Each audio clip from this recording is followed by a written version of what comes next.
GMGM, welcome. Well, I do want to say welcome to another ecosystem call, but this is not another ecosystem call.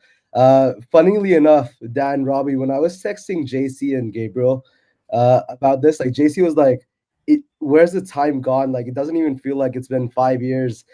This seems kind of absurd." But yeah, here we are. Happy 5 year anniversary, guys. How's everyone feeling today? Feeling great. Yeah, excited. Awesome. Who's the person on the call that's been here with Wormhole the longest? JC? I think that may be me. I didn't know how I somehow got this title, but I think I may have been on Wormhole the longest. So I'm February 2022 convert to Wormhole. Nice. And Gabby, you're probably number 2. When was that? It's late 2022, like November or so. Yeah. Nice. I'm probably the youngest. It's been about 10 months for me. You're the youngest in multiple ways. Oh, yeah. But it's always amazing. Like whenever I meet you guys at conferences, I always hear about all these crazy stories from back in the days. I feel like this call, we'll schedule it in a way so that everyone gets to hear some of these stories.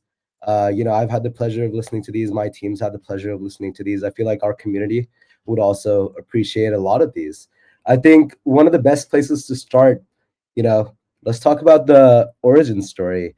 We had a pretty great video posted today. Dan and Robbie talking about the entire story. Robinson, you want to start us off? Give us a little bit of the history, and then we'll sort of rotate it around. We'll pass it Dan, and then Gabriel, and then JC, and then we'll see who remembers the most.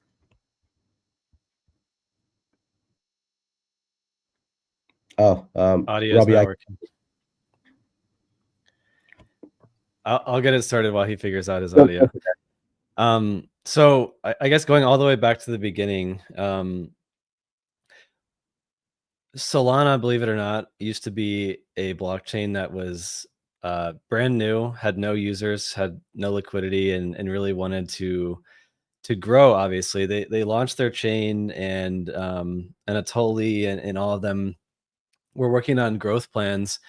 And one of the ways that they approached growth, which is very common today, was working with a bridge on bringing liquidity and users to their chain.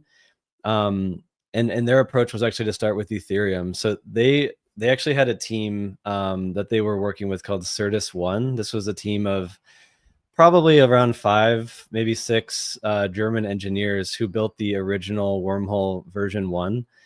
And the goal of this was to connect Solana to Ethereum so that they could get users to bring liquidity. And back then it was all wrapped tokens, bringing tokens to Solana so that the DeFi ecosystem could start thriving there on Solana.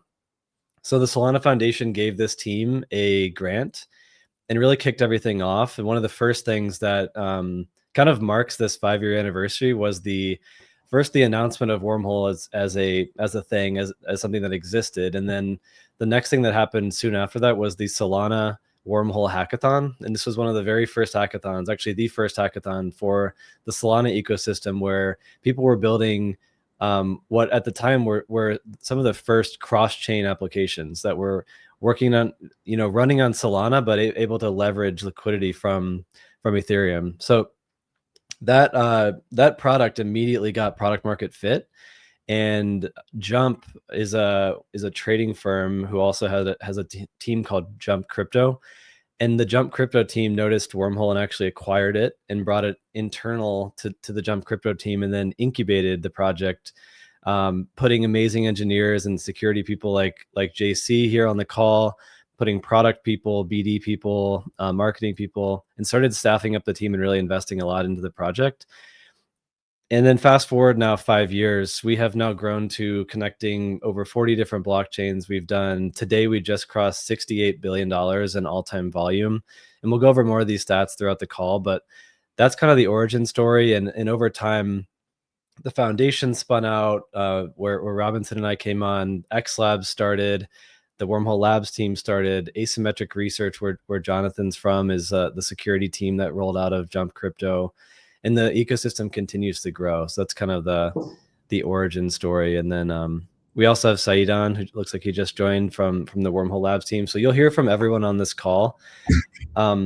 Maybe what we can actually do very quickly now that we've done the origin, I think just very quick introductions would also be great, because I think there may be some people who people are familiar with, some people who might be new. So I guess I talked about myself and Robinson from the Wormhole Foundation. Ratchet is our head of global expansion for the foundation. Maybe I'll hand it to Nikhil, and then we can keep going around the room. Thanks, Dan. Hey everyone, I'm Nikhil. I am head of product and engineering at the Wormhole Foundation, and I've been working on Wormhole for over 3 years, I think, at the foundation since it started, and so have been working with a lot of these folks since the early days and seen a lot of evolution in the protocol. So super excited to be here today. Cool. Maybe Gabi. Yeah. Hey guys, I'm Gabriel. I am from Argentina. One of the founders of xLabs. Been with Wormhole around the same time as Nikhil. Met the team in Chicago. I'm happy to tell you the xLabs origin story in a minute when we do that. But yeah, working with a company that is now running a Wormhole Guardian, Wormhole Scan. I'll tell you more about it as we go along. I think I can go next. So my name is Jonathan. I'm CEO of Asymmetric Research. And part of Dan's story earlier about when this was inside of Jump, but then respun out of Jump, sort of seen that full transition. And also, I think since CAE joined, I am no longer the OG on the call. I think you're the OG seat, so I'll turn it over to you. What's up, guys? Nice to be here. Saeed, CEO of Wormhole Labs. Yeah, been contributing to the project for many years. A lot of people on our team were some of the earliest contributors to the Wormhole network and the Wormhole technology. So happy to be here. Excited to celebrate. Yeah, to celebrate 5 years and going. Awesome. I have a quick question for you guys. Which one of these logos did you like the most? Saeed, were you there when the first logo was sort of designed? Did you approve that one? I didn't approve it, but the running joke was that it looked like a chromosome or like an extra chromosome. So there was a lot of jokes around that logo in the beginning. I had not heard that. That's officially the V1. It's V1 Wormhole logo, right? Yeah. Yeah. Well, Jeff at Asymmetric Research said that there was another one that was made in Microsoft Paint, apparently. The fact that wasn't made in Microsoft Paint is hilarious. And that may be the one that was made in Paint. Awesome. And then Dan, there's also I've heard this story from Robinson a little bit. There's also a story between the second and third transition. And there's a story on how you guys were in Paris and it was like a napkin type situation. Do you want to talk a little bit about that? Yeah, that was actually more related to the ticker symbol. Some Wormhole lore is that the ticker actually went through some iterations. It started out as worm, and then it went to hole. And then we started like getting closer to launch, and we're like, do we really want people talking about the number of holes that they have or send me some worms? It just didn't sound right. So we were at a restaurant in Paris, and we're just going through every single iteration, like WH or W hole, and every combination, and we actually landed on W, and we're like, wait, this is actually like no one's done this. W means win. It's positive. It's easy. So we just went with it. So that was kind of how the ticker came out, and then the rebrand, the new logo was more of like a long 3 or 4 month process of like going deep into like how we think about Wormhole, what our position is in the market, and how we reflect that in a brand and a visual identity, and that logo was kind of the output of that project. Yeah. And I think if we sort of take a step forward from that and we sort of look at some past milestones for the Wormhole protocol, if we look at pre-TGE total volume. 40 billion was astonishing. One thing that I've been thinking about a lot, when I go to these conferences and I talk to people this cycle don't actually realize Wormhole's lore. It's very common for project these days to fundraise, do a pre-TG campaign for 6-7 months, and then do a token launch, and people automatically assume legacy projects to do the same. People are always really intrigued to learn about our Guardian system and how many top validators contribute to it. They're always intrigued to learn more about teams like AR and xLabs who contribute to Wormhole's broader vision. They're also very intrigued to learn about Uniswap's bridge assessment. So yeah, I mean, do you guys have any funny stories around like the whole pre-TG era when this whole Worm W thing was going on? Like, I would assume when you guys went to conferences, there must have been a lot of interesting interactions with the community. I might be able to chime in there. Like, I think TG was an interesting time working on Wormhole, especially being a very engineering focused organization and community, is that a lot of folks were talking about the token, at least within the contributor circles. Like, folks were focused on the tech and we were focused on solving users' problems. And I think the token came when it came, but it never felt forced from my side, like just watching it happen when it made sense. And when the community really drove it. Hey, can you guys hear me now? Yeah, there we go. Oh wow, I've been so sidelined on this. This has been horrible, and you guys know I like to talk too much. I one comment just coming back to it, and then I want to add something to what JC just mentioned. So that place we were at, that was actually when we named the token ticker, had that long deliberation. I'm pretty sure we didn't leave that cafe till like 2 a.m. first of all, but I think that was Paris ECC when it was still in Paris. And funny enough, that cafe was named, I'm pretty sure Cafe Coco or something like that. And we actually ended up naming internally, we have like project names, and internally the TGE sprint was Project Coco based on that that cafe. But yeah, I think what I kind of liked about us, how we approach TGE, is that crypto broadly is a ship a token, promise a roadmap, promise a product, promise execution after type industry. For better or for worse, hopefully that's changing. And I'm pretty proud of obviously everyone on this call, but also the team, the broader team that contributed to Wormhole, and that like we had a product, use case, usage, integrators, volume, etc. for a very, very long time before we ever shipped a token. So to Jonathan's point, I felt like when we did it, it was very much so, okay, it's now time to kind of decentralize the protocol. We need to do this now versus, we want to get a token out. We want to take advantage of whatever narrative it is. And then, we'll say there's a roadmap and build a bunch of stuff later. And I'd like to think that that's built us a lot of credibility in the space. And it's definitely something I'm personally proud of as a contributor to the project.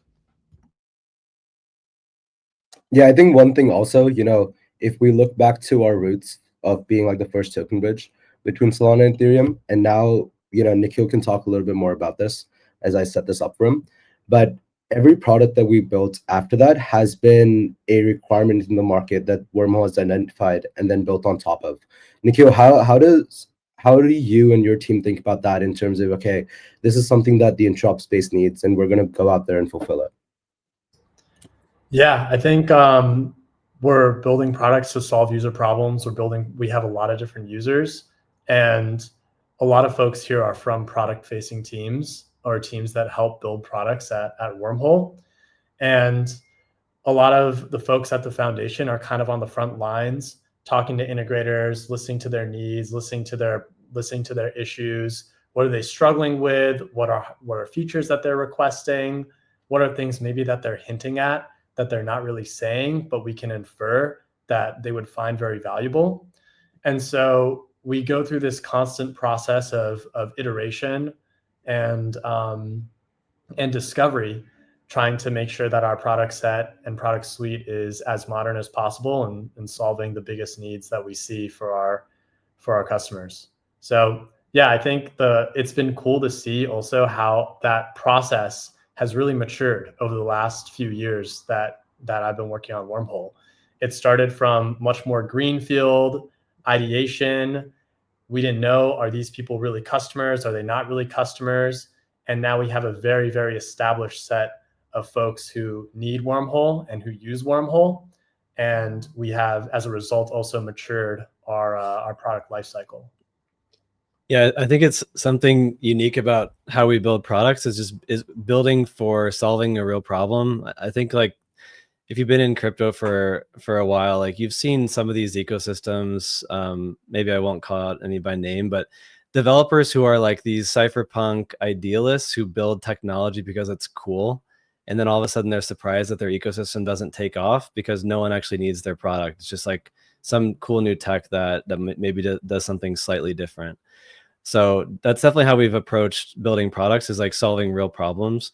One of the big transitions I think in Wormhole over time has been, and I'd like Saeed to maybe comment on this transition, is when Wormhole started, the kind of the standard for how to transfer tokens across chains was wrapped tokens.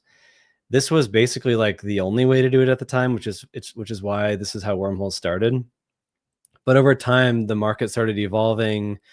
We even worked with Circle on building out the design and architecture of what is today CCTP, which is one of the most successful kind of cross-chain protocols for stablecoins. That was built in part by the Wormhole team. And then that partially, I believe, led to this adoption of native token transfers, or the NTT product on Wormhole, because the market shifted to wanting tokens that were natively issued on the given chain through burn and mint versus wrap tokens, which led to a lot of liquidity problems and liquidity fragmentation and things like that. So I don't know, maybe Saeed, you can talk a little bit about that process from like wrap tokens and then the evolution to native. Yeah. I feel like the first bridge or bridges or the way that people bridged initially was on centralized exchanges. Like that was really the only way you could do it. And in the early days, there was only a couple of exchanges that supported different types of token standards. And exchanges are still like a big place where people bridge assets, and people kind of forget that. There's a natural utility to this piece of infrastructure within this space that's almost, like it's almost been apparent since the second blockchain, if you will, or the third, or maybe the fourth or fifth blockchain. Like very, very early on, it was clear that this is going to be a problem. It was only going to be increasingly more of a problem.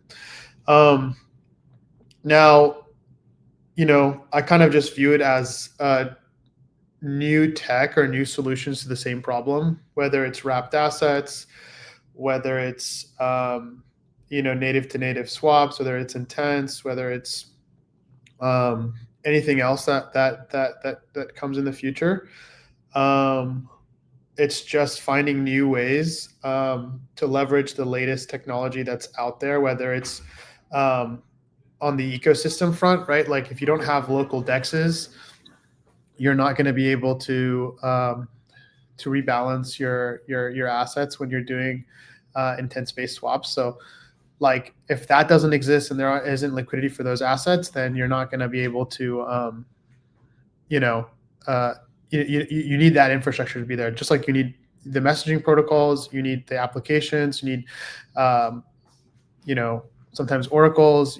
There's a whole suite of technologies that have just continuously gotten better and better and better over time, and a lot of it is used to solve the problem of being able to move data or transact different assets across different, ultimately databases, right?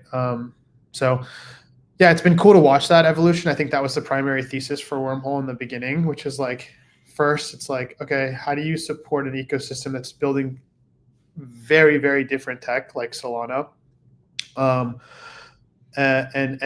have that be able to safely and securely like communicate with something else. And then from there, it's like, okay, there's going to be 1,000 of these. There's going to be 10,000 of these. And it's not just connecting them. It's the how you connect them, which applications you build on top, which developer tooling you release out there so that people can build out these new experiences.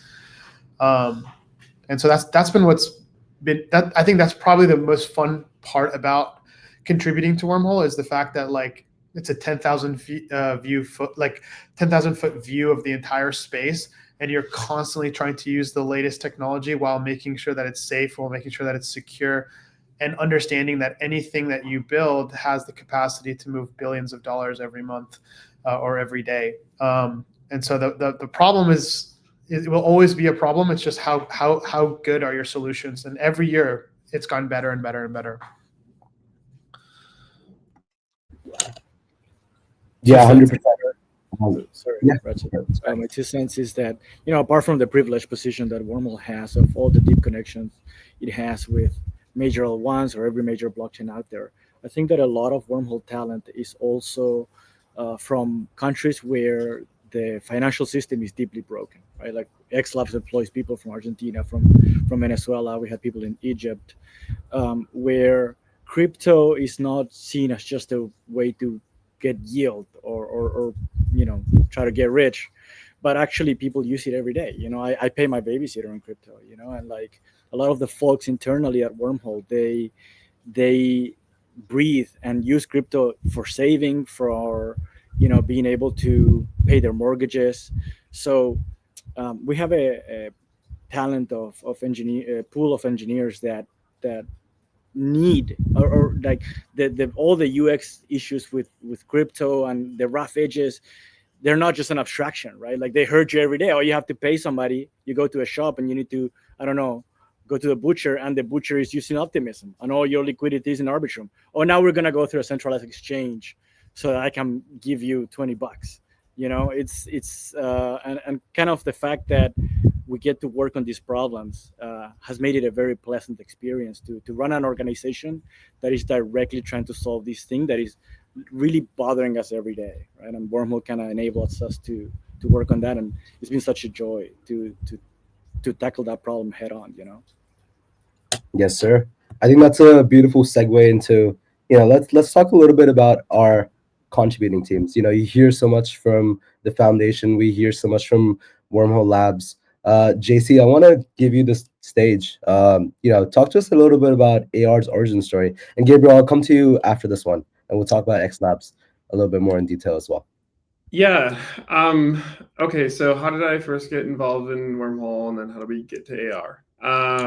So I guess the starting point would be I was working at Mozilla, and I was starting to look at Jump Crypto as a potential employment opportunity, and they had some really gnarly investments, like very, very important investments that were like relatively high risk. And one of those projects was Wormhole. And for me personally, I've been in this space for 20 years, and I've been working on interesting Web 2 problems during that entire time. And at Mozilla, I got a lot of this kind of open source ethos that stuck to me over the 7 years that I was there. So when I started interviewing at Jump and looking at the Wormhole project, I started to realize that these were serious engineers, and they were serious about open source, and a lot of the Web3 ecosystem sort of embodies a lot of that.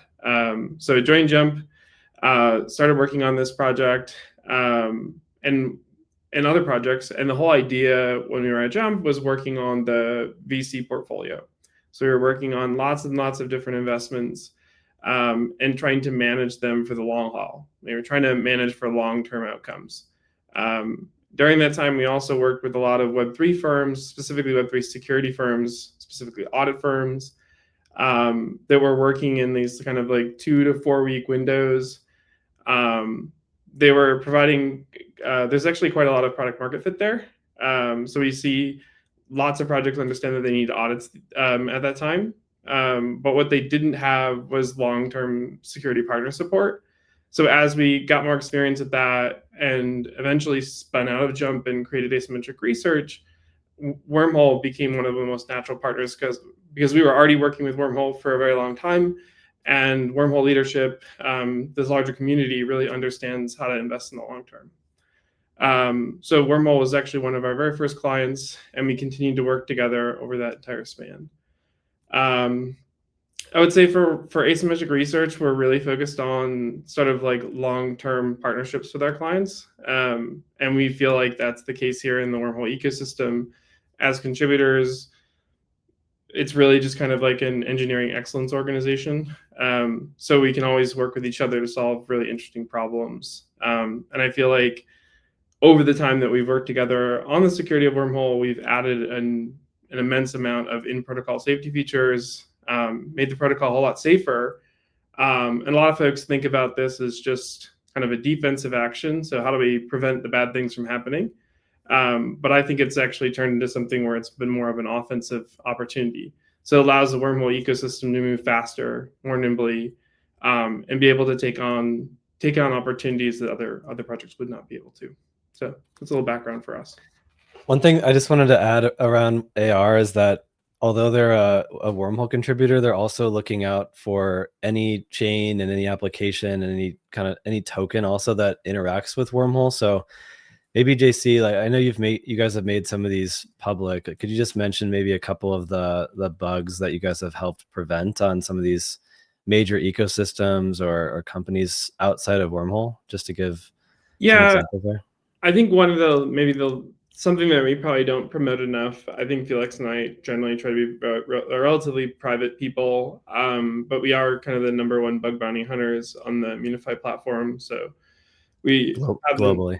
Globally, yes. Globally. Yeah, we're so global now. But yeah, I mean, some of these bugs. So like one of the bigger ones was the CCTP infinite mint on Noble that was found by one of our engineers earlier in the year. We had a recent one both on MarginFi, and then I think the most recent one is the range protocol. So a lot of these bugs generally become existential to the protocol, and one of the things that we sort of pride ourselves on is being able to understand this tech. And when you work on Wormhole, at least in our work on Wormhole, it forces us to learn all these different technology stacks. So we get a lot of experience and fingers in every single pie, as Dan was saying. Like by working in all these ecosystems and being forced to understand it, you start to see how they're stitched together. And it's usually at those edges where these things are stitched together that the really interesting bugs lie. Yep. Awesome. All right, Gabriel, to you.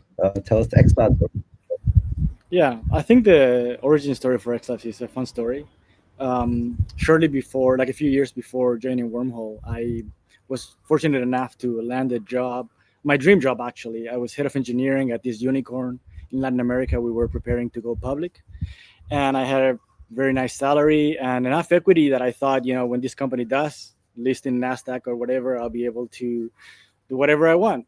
Maybe work on an open source project that nobody would pay for, or just retire. I don't know.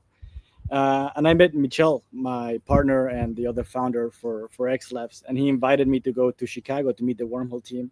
I was a bit reluctant because I was in my comfort zone. Everything was going really well in my job. But I did go, and I spent a week there and met Said's engineers and some people in this call. And I was just blown away by how technically competent they were. Like I harassed them with questions. This bridge does this thing a certain way. Wormhole does it this way. Why? Why is this? The Guardian said have 19 members. Why this? Why that? And like every day, as I was wrapping up the day, I still remember this feeling of, man, these guys are very senior. They're very nice to be around. They really know what they're doing. They're very thorough. Like the explanation for why each trade-off was made was very well thought out. It wasn't like they were just winging it. And so I think it must have been like Wednesday or Thursday in that week. I was on my desk and I was probably silent for like 2 hours, just in deep thought about everything that was going on. And I grabbed the booth. I called the vice president of engineering where I was working. And I told him to tell the board that I was handing in my 2 weeks notice.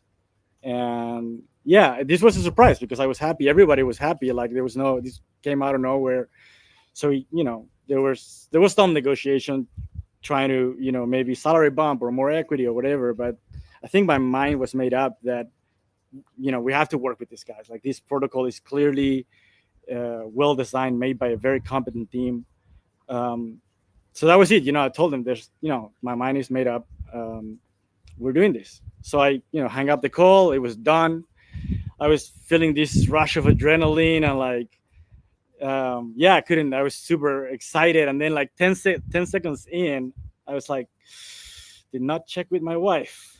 Major life decision, 2 kids.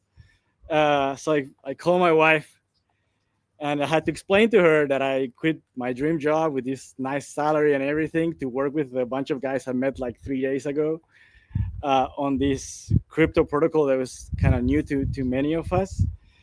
I think her reaction was like, "You did what?" And so I won't repeat the rest of that call. I think it's best to keep private. But I left a lot of equity on the table to start xLabs with Michelle, and that kicked off what has probably been the most fulfilling and rewarding 2 years of my professional 3 years now of my professional life. I think it's not every day you get the chance to work with a team that is so competent, and is just the quality of the human capital that is in the protocol. It was a big bet for me and for many of us. And we ramped up xLabs. We ran in a Guardian. We ran relayers for Wormhole. We built Wormhole Scan and a lot of the tooling that is being used under the hood. I guess I'll leave you with this thought. When I heard recently, BlackRock choosing Wormhole and all these institutional players, after they do their due diligence and do the technical analysis on Wormhole and they decide to go with them, it takes me back to my 2 weeks in Chicago where I asked anything and everything that I could think of, and I was just left with the impression of, this is solid. We're gonna make it. This sounds good, and pretty proud to be here and to help run a company of engineers that, like I said earlier on, right? They use Wormhole. They need kind of Wormhole to succeed because it makes their lives possible by smoothing the rough edges that crypto still has. Yeah, I thought that entire thing was beautiful. One thing that I did also realize, Gabriel, that's not a virtual background. When I maximize that, that's definitely very, very cool. Sunset. Yeah. Cool. Talking about early partners. We talked about AR. We got one more. Saeed, do you want to give like a 2 to 3 minute backstory of Wormhole Labs for us? Yeah, I'll make it super quick. But yeah, I mean, there came a moment where it was time for Wormhole to no longer be incubated, right? And for us, we had a lot of the team are engineers who really believe in the kind of open source philosophy, and they believe in contributing into tech that makes the world better. And we knew that this stuff would allow people to actually use crypto in a very usable way. It was solving some of the problems that we ourselves had, as many of the people on the call have already mentioned. And so there's very much a cool mission associated with this project. It was really amazing to see the adoption. It was really amazing to see this proliferation of blockchains and apps and users and all this. And I'm talking like 4 years ago, right? 3 years ago. So like just to see its growth, to see its ability to actually work with institutions, work with large amounts of capital going through these decentralized permissionless rails. It's stuff that a lot of us who have worked in TradFi or worked in HFT or worked in, anything that has to do with global trade, really appreciate, because we just know that the analogous system in what we call the real world, or the traditional financial world, is made up of thousands of parties, all trusted, all gated,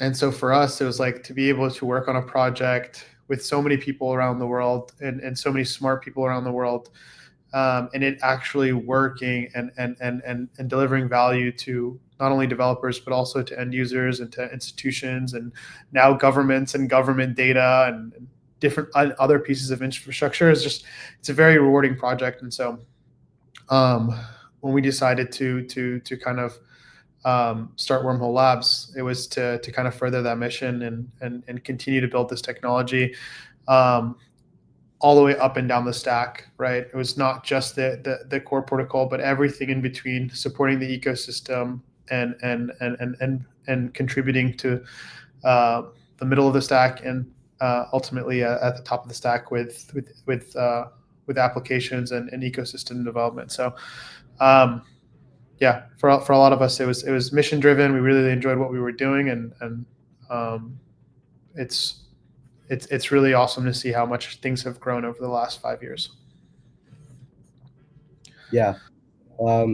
Sorry, Sayed. I did have a beautiful transition into how you were the earliest partner. So you must have known a lot of early partners, and that's how Wormhole Labs sort of come about. Do you want to kick us off? Like, were there any early partners that you want to shout out who have made Wormhole what it is today? Like, this partner support really helped us grow as a protocol in the early days. And then Robinson, Nikhil, Dan, JC, Gabriel, we will, roundtable this one for sure. Yeah. Yeah, maybe one of the earliest contributors on this call, but there are so many other people that have been involved. Wormhole truly was this open source coming of minds, coming of efforts from a bunch of different individuals, and it still is that today. Anyone can contribute to the protocol. There's so many different ways to contribute to it. I'll give like one story because if I shout out individuals or individual firms, like it's I'm gonna miss so many people. But I'll give one story, right? Which is, and this is one of my favorite stories to tell, which is like, when Wormhole was first released, it was amazing to see it actually work. Like this brand new messaging protocol that allowed for bridging assets between Ethereum and Solana. Solana, which no one knew how to build on, even the people who were working at Solana and developing apps on Solana were having the most intense time to get anything functional live and going. One of the first people to actually like demo this product was Anatoly, founder of Solana. So he's the one who actually demoed it for the first time live at ETH Denver, I think, in 2020, if I'm not mistaken.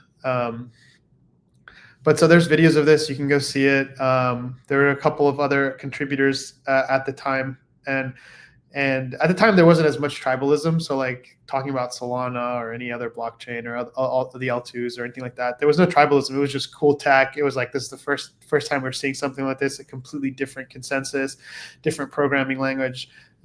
Everything is different, but we're able to make these two systems talk to each other. And there's a couple of core primitives, I think, that when you look at some of the history of crypto, if you look at some of the history of some of the top blockchains in crypto, you can kind of watch these like economies develop, right? They kind of start out with someone saying, "Hey, this is a great piece of land. We should settle here. We should build here," right? And then it's a very hard time to attract people to actually like do anything productive on this piece of land that you've built, this blockchain.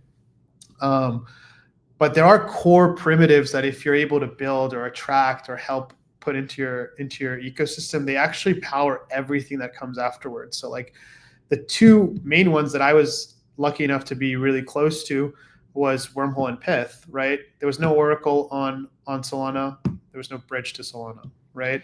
And so like all of the economic activity that you see now today, where you see governments using Solana and world-class institutions using the Sol token as collateral for their trading, like all that economic activity that we're seeing, like it had to start somewhere, and it had to start at the infra level, and it had to start with people like us saying like, hey, this is really cool technology. I think people are going to be able to leverage this in a really cool way, but you have to kind of put these primitives in place. So all of DeFi on Solana is powered by Pyth.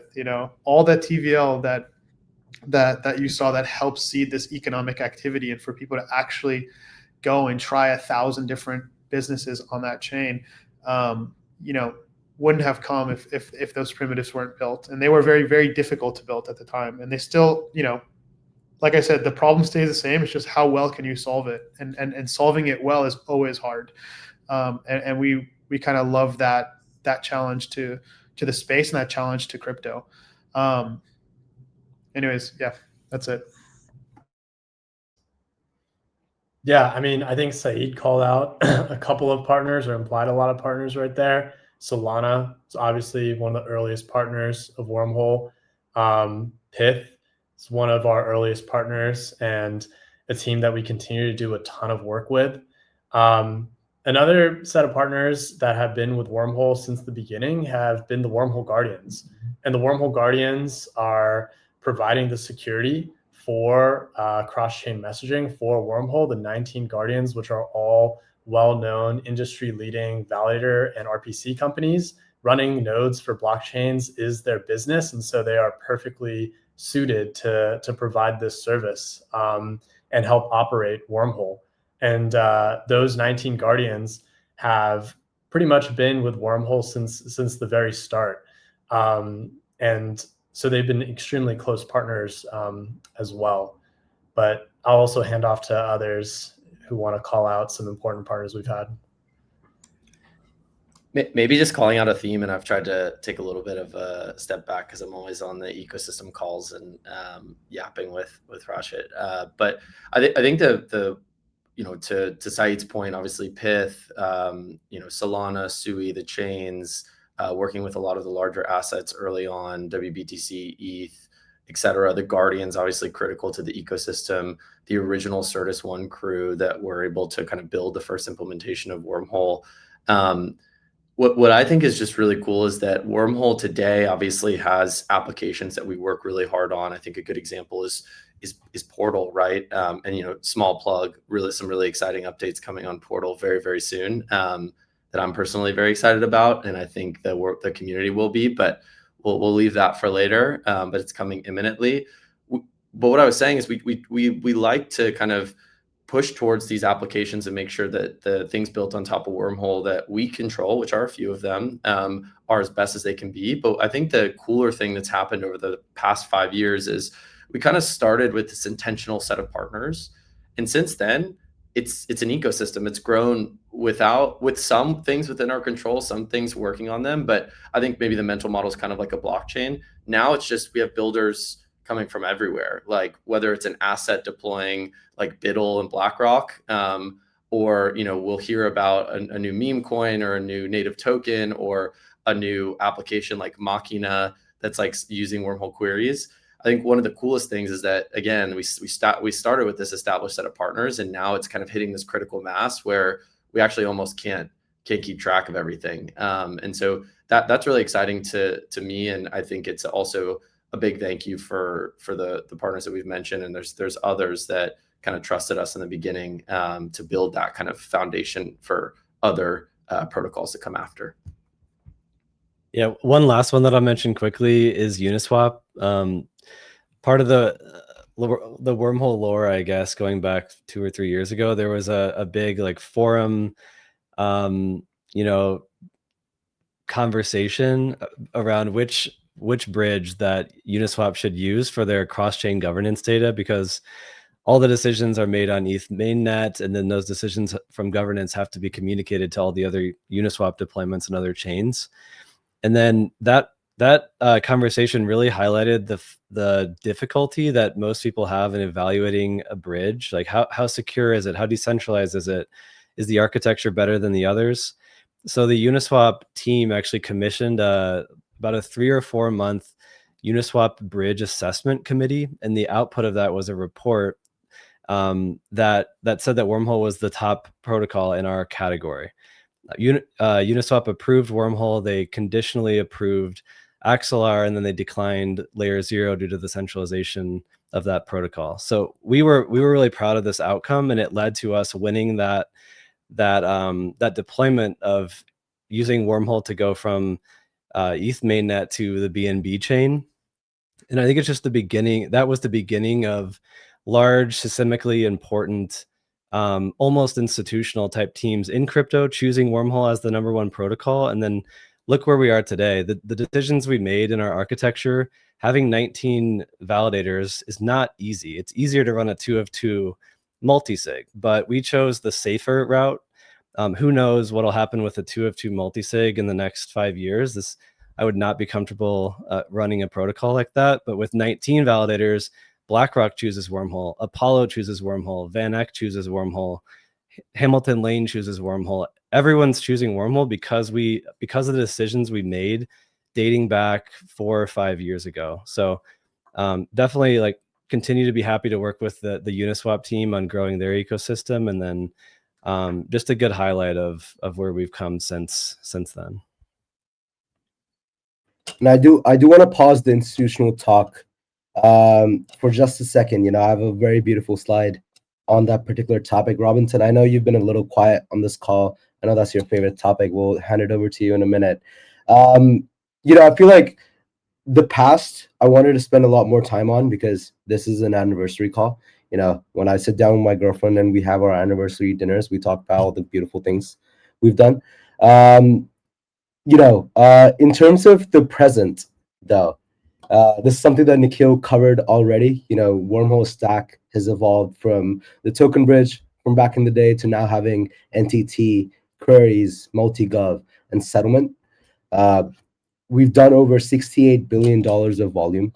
We've done over 1.1 billion messages. We secure over 4,000 assets, and we work with more than 100 applications overall. Some of the top institutions in the space, and I'll pause here. I'll give Robinson the stage. Robinson, tee us up. Why do I know Dan spoke about this a little bit, but when you go and talk to these institutions, why do they choose Wormhole? I don't know. I'm assuming a lot of our listener or the Wormhole community maybe listen to the All In podcast, but there's a funny saying there for one of the hosts. It's like, you got to give them this red meat. I feel like institutions are my red meat. You gotta give me my red meat so I could talk about institutions every now and then. Look, I think Dan touched on this a lot. I know we don't have too much time, so I don't want to be too long-winded, but you know, there's a few reasons. Number one is distribution, right? So Wormhole, we build our own distribution. I think Portal is a great example of that. And again, I'm just going to plug like the updates and features we have coming to Portal are very exciting. I'm excited for everyone listening to get to use it more. I will personally be using Portal more, which I'm excited about. But there's the distribution that we work on, and then there's the distribution that comes from the ecosystem, right? So Portal's one front end, and we have a number of countless other ones that are built on Wormhole. And when we think about being an asset issuer, right, these institutions are effectively asset issuers. They want as much distribution for their assets as possible, as long as it can be done compliantly. So number one, Wormhole has some of the best distribution in the industry. And the other is in fact security, right? We most recently announced the S&P 500, you know, blessed by Dow Jones, working with Centrifuge and Anemoy and Janice Henderson there. You know, I'm actually just really proud of the team. It's just like, the best analogy is Wormhole and institutions like this big snowball. The more and more that adopt, it's just easier and easier to the point where it's not entirely permissionless, of course, but we're just kind of getting inbounds now on like, hey, we are issuing these assets on chain. However, we want them to be across all chains, or at least the important ones, not just one. And so I've just been really impressed by the team on our side in terms of execution. Obviously, to what Dan mentioned, some of the design decisions we made 4 or 5 years ago on the Guardians and you know, Wormhole being super secure. And it's all just leading to this point where Wormhole is going to be the systemic infrastructure for the upgraded financial system. We are going to be the Swift of crypto. And what was, you know, 2 or 3 years ago, this kind of lofty vision and kind of stretch target that we were whiteboarding, hoping we would get to, it seems more attainable now than ever. And in fact, it seems like we are in the midst of attaining it. So super exciting time. Awesome. Sayed, do you have any thoughts on this? I know you've been working on a lot of these institutional deals as well. Yeah, two thoughts. One, I think it's really cool to see kind of how institutions are viewing crypto and how that's changed over time, especially with the introduction of some of the ETFs, especially the BlackRock BTC ETF. So I think one of the things that's cool is that if you kind of listen to some of the people on Wall Street in traditional finance, whether in London or Paris or wherever, they're all very like mesmerized by like the velocity of growth that these ETFs have had, right? So they'll look at like, for instance, like BlackRock's gold ETF and be like, how long did it take BlackRock's gold ETF to get to this number of AUM? And then they'll look at the BTC ETF, and then now they'll look at BUIDL, and they'll see like within crypto, you have the ability to reach so many people. There's so much untapped demand. So the velocity of the AUM growth for some of these funds and some of these tokenized funds and tokenized ETFs is something that I think it's very clear in the data. And I think that you talk to these financial institutions, people who are working in TradFi who may not be really involved at all with anything that's happening in crypto. Like that's something that like you see their eyes light up a little bit. And it's like, that's crazy. Like, that asset class, that market, that industry has the ability to like, put jet fuel into some of your financial products.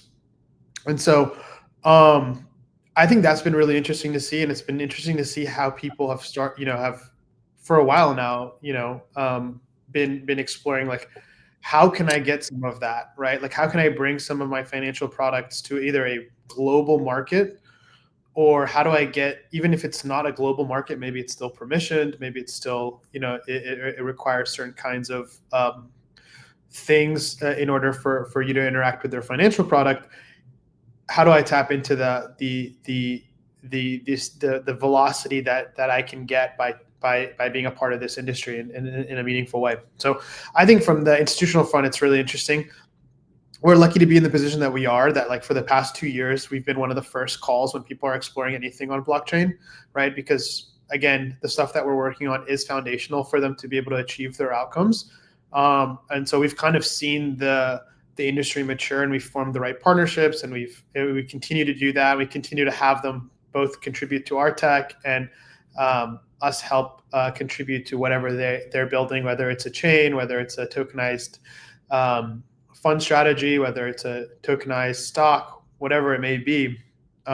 It's really cool to be in the room and kind of help think through solutions for them and teach them a little bit more about the space, and hopefully replicate we've had so many successes that it's, we have so many case studies of how this has gone down from the TradFi side that we really enjoy working with institutions who are trying to take that leap and jump into the space. Yeah. I think stats like these definitely help when we talk to these institutions. When I was putting this slide together, I thought it was kind of crazy that we've done over, approx 18 billion in stablecoin activity in terms of volume, with USDC being around $12 billion worth of volume. In the stablecoin realm with the institutions, we work with partners like M0.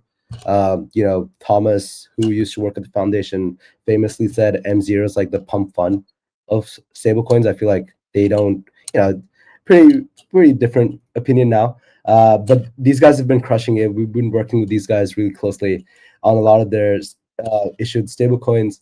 We've been working with the Mento team, which has been building an FX layer between all these different regional stablecoins.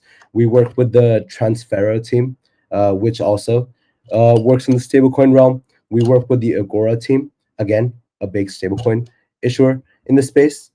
Overall, Wormhole DeFi is so broad. Whenever I go to conferences, I end up asking people what applications do you use? And I end up pointing out like, hey, if you're using XYZ protocol, you're definitely using Wormhole, because this is how we're integrated, or this is what we're doing. It's beautiful how we're there, but we're not there. Like, I remember Robinson, back when the whole Trump mania was happening, Trump was using Wormhole issued assets or like wrapped assets. Robinson, go for it. No, I mean, I know we don't have too much time, but guys, like, Wormhole touches so much, and for the listeners, that we lose track of it. I think one of our bottlenecks is data internally, so that we're able to track everything that Wormhole touches across oracles, across asset issuance, across DEXs, money markets, wallets.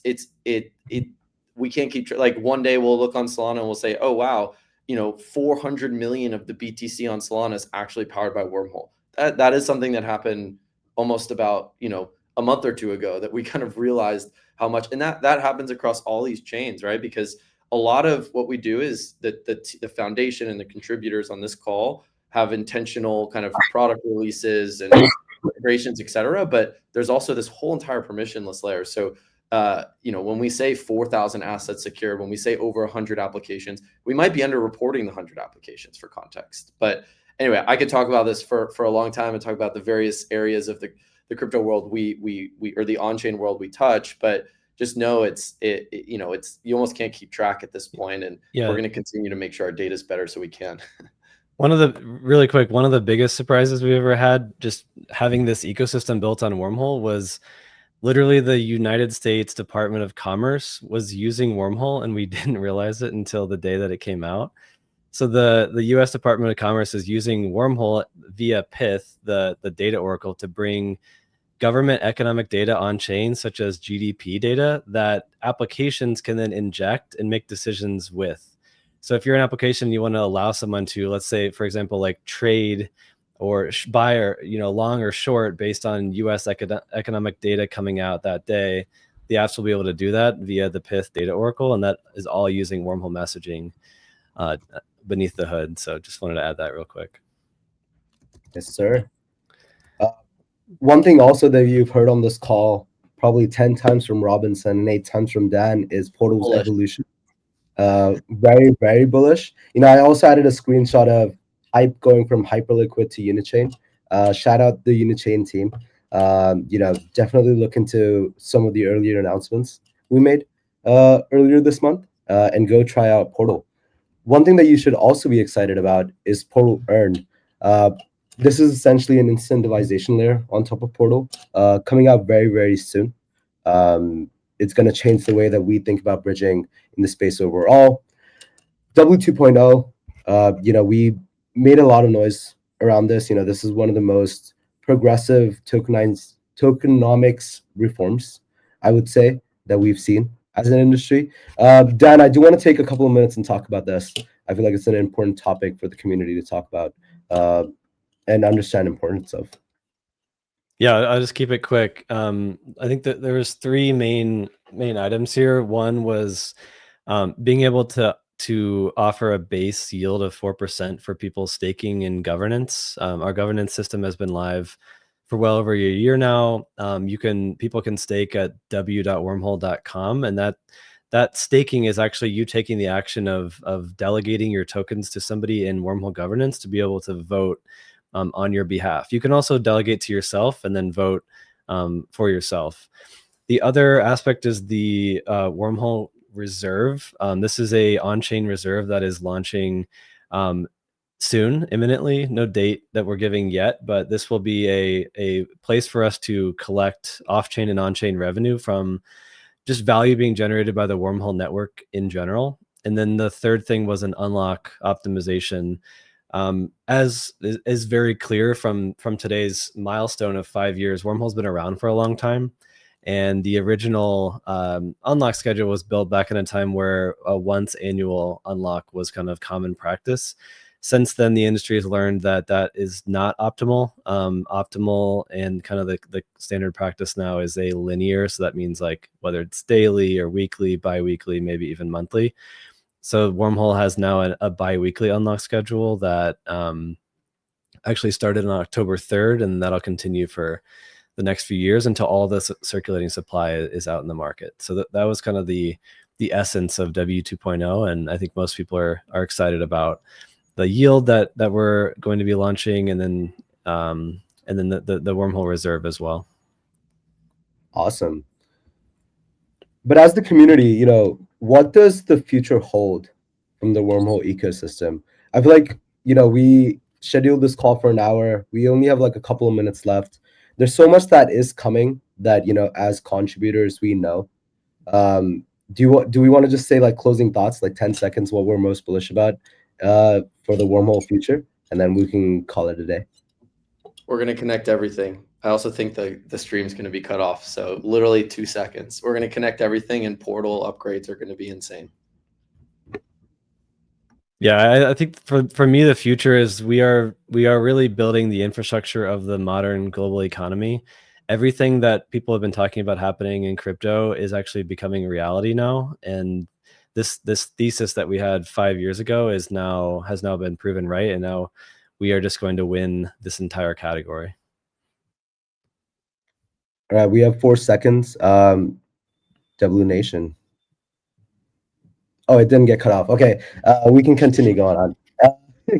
Go on, JC. Tell us what you're most bullish about. We'll close it off with round robin. I think the main thing for me is around safety, right? I'm a security guy, so the main thing for me is making sure that we can move forward with confidence, and that a lot of the institutional players that are stacking stuff on top of Wormhole, the Wormhole will hold the weight. So for me, the big thing is just continuing to innovate on layers of like defense and depth layers, so that we can bring the future of finance onto Wormhole.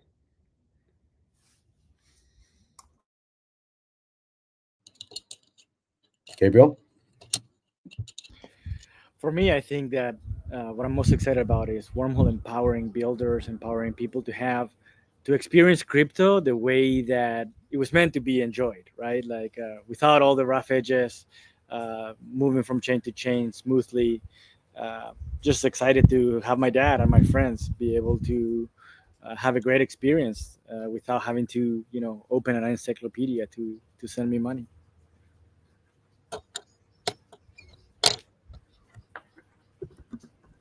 Nikhil, what about you? Yeah, I'll go next. I guess at a low level, what always gets me excited is building new things, executing on our product roadmap, and making sure we ship things on time, we ship things effectively, we ship things safely, and we keep shipping. And so I'm just very excited at a lower level to roll out some of these new products that we've been working on.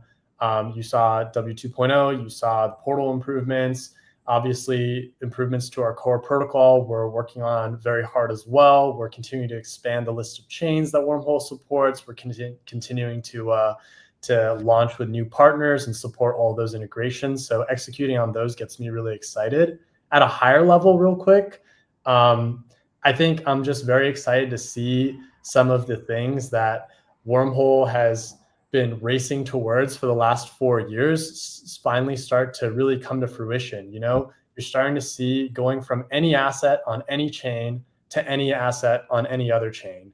That's like a huge UX improvement and a huge product improvement that is only now possible because of all the work that we've done on the core protocol side and on the UX side and on the security side over the last 4 years. That is the culmination of so much work that has gone on across the contributor set. And so I'm just very excited to see that vision finally come to life and to see people start using that to its fullest potential. I need the Google Meet heart emoji. Yeah.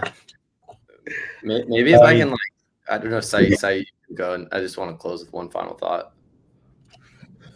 What am I most excited about? I think it's really cool, there's a certain level of scale that you get when you're a first mover, 5 years in the space, going through every cycle, every iteration of this technology, whether you call it interoperability or bridging or, intense or data transfer, whatever you want to call it. But, the team that we've been able to build over that time period, the scale, the real tests that we've gone through, the battle testedness of some of the work that's been put out, all of those things have been winning our sales. As we kind of show up to this moment where you are talking directly with, the largest asset managers in the world. Like governments, not just government regulators, but governments who actually want to use the technology for, today we're putting government data on chain, but the conversations don't stop there. There's so many different things. Just this week, we had a government reach out to us directly to say, hey, we're trying to do this thing. Can you help us build this?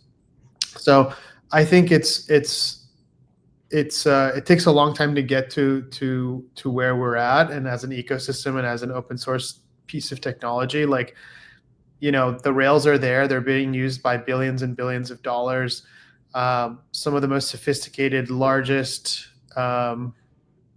mission critical organizations are using the technology. And so, like, for us, it's like we're very clear-eyed in terms of like, how do we actually support that? And it's about going wider. It's about going full stack. It's making sure that we solve problems not just at the infra level, but all the way up and down the stack, and working with these partners, to hopefully have this permissionless, trustless, globally scaled financial rail that can power global trade, a world economy that isn't geographically specific, that isn't full of barriers, that isn't like arbitrarily keeping people out of financial independence. So I think for us, we're just excited to continue that mission. We've seen so much success over the last period of time that that momentum is just it's hard to stop. Both individually,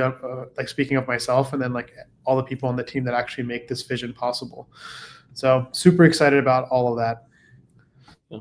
Maybe to close out, I know we all got to hop, but I think for those listening, and Rashid's heard me say this so many times, but there's one chart since the beginning, inception of Satoshi's white paper. Well, maybe since Ethereum, there's one chart that's gone up and to the right, no matter what. It's the number of blockchains that'll continue to go up. Robinhood, Circle, Tether, Stripe, and so on. We're going to see more and more. What developers, what investors, what users, what every other person benefits from is a consolidation of or interoperability in general. And we know that. We've seen that for a while. We're in the position to win, and we're going to do whatever it takes to win that category. It's a few take all, if not winner take all. And I think that's super exciting when you think about the total addressable market and what's in front of us in general. So I'll leave listeners with that. That's the opportunity size that we're going after. That's the bigger vision. And, it's virtually endless when we think about the entire global economy coming on chain. So super excited. And thanks also to all the contributors for taking the time today. I know we have busy schedules, but I think this is important for the community to learn more about Wormhole and the past 5 years. Awesome. And as a cherry on top, if anyone tags Wormhole today and you tell us why you're bullish Wormhole, we'll give out some merch. So yeah. Love it. Thanks, guys. This Yes, is great. Thank you. See you soon. Have a good one. Thanks, guys.